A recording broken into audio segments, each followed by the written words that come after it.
The Chinese diving team is a force to be reckoned with on the world stage. Gillette World Sport joined them in training to find out how the divers in the team hone their craft to consistently impress judges with flawless, precise dives. There are a lot of different phases in diving: taking off, opening up and entering the water.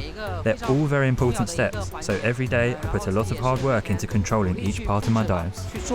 The 1 second or so that a dive lasts is very short, and there isn't really time to think.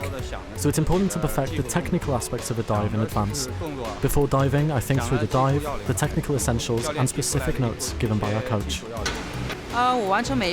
Before I complete each dive, I go over all the technical movements in my head first, before actually doing them, as this is a good way to keep my focus. Diving is a sport that requires a high level of attention on each detail, so any small errors during the takeoff could impact your final ranking. Every day in training, I follow instructions given to me by my coach, and always make sure I'm in a good condition for competition, so I'm always ready for each event. Under the banner of diving, there are distinct competitions, each of which places different demands on a diver: the 10-meter platform, the 3-meter springboard, and synchronized competitions from both heights.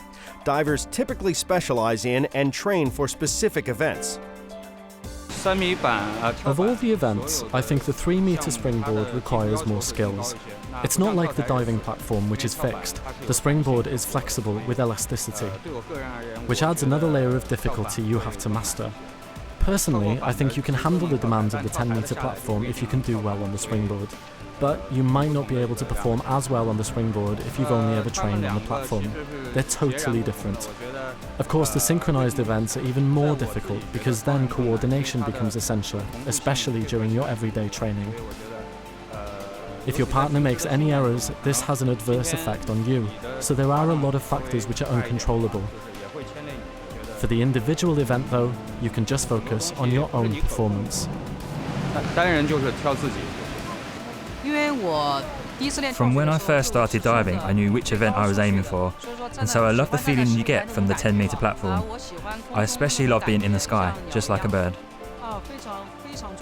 As a diver needs to complete several different dives, twists and somersaults, flexibility is an extremely important factor.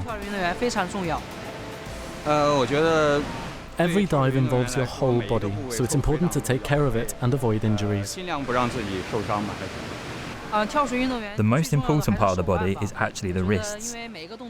They're a crucial part of every single dive, so they need to be protected.